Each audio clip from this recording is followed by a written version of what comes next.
hard and you've got to do any reversing. I find that the chaps are standing with hands folded and they just sort of stand like that watching you and waiting for you to make a mistake. So yes, you do have to prove yourself a little bit sometimes. Having proved herself to fellow truckers, Jan now dreams of driving her rig around the world. Wherever she ends up, finding decent accommodation will never be a problem, that's for sure. Well, this is all very salubrious. What's all this then? Yes, this is the sleeping quarters. This is the fridge. There we are. And this is the wardrobe. Not a very big one, is it? Oh, you got your hat there anyway. Yes, certainly. The TV, so I can watch Top Gear. And on this side, I have a stainless steel sink and my kettle, of course. And what about these sheets here, the black satin sheets? They're not exactly truck drivers' standard issue. No, not really, but they're just a little bit of a woman's touch. After all that rain, it wasn't so much a woman's touch, more like a bucket of elbow grease that was needed. Jan's vehicle spends its life appearing at charity events, exhibitions and so on, but things would have been very different if a certain bloke up the road had bought it instead.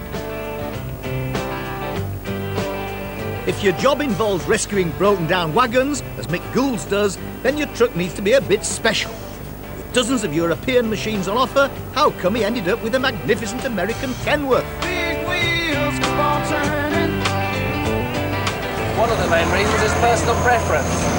As a youngster, I had several American cars. I had a 1959 Dodge, a pink convertible. I had a 1939 Chevy, which we actually bought in from Georgia ourselves. I was very fond of these, but as the business progressed and grew, I needed a bigger breakdown truck and another breakdown truck. And indeed, this was an ideal opportunity to actually combine business and pleasure. And how important is the image? It's very important in this particular job. A lot of the competition is stiff now, and there are a lot of people doing the same job in this area. With a vehicle like this, you go out, you do a job, it looks right, it does the job, and of course people remember it. Believe it or not, Mick bought this truck sight unseen out of a magazine. By his own admission, it's noisy, clumsy, cramped and uncomfortable to drive, but he loves it. And the mileage, he estimates it to be around the 1 million mark. Well, what's so special about this great lump of an engine you've got? It's not a great lump of an engine, Tony. This is a Cummins diesel, 600 brake horsepower. It's just short of 14,000 cc capacity.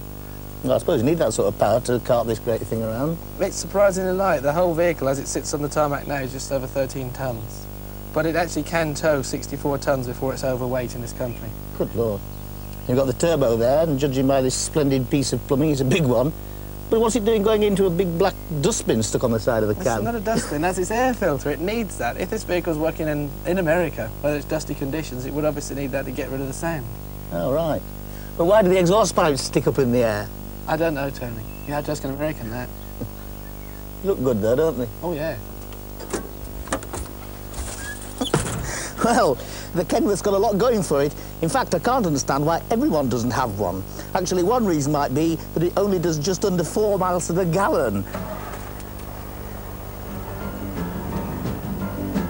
If you ever plan to motorway. If you think Mick's a bit eccentric, wait till I tell you that he operates out of rural Sussex, somewhat lacking in interstate highways. Get your kicks on Route 66.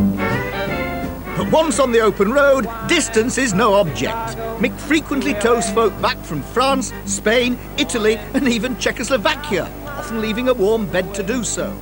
Oh, and if you're wondering what would happen if ever his truck broke down, don't worry. He's got another one. Next week, ways to combat the pirate clampers, the stunt biker who promotes road safety, and celebrating 30 years of the Porsche 911.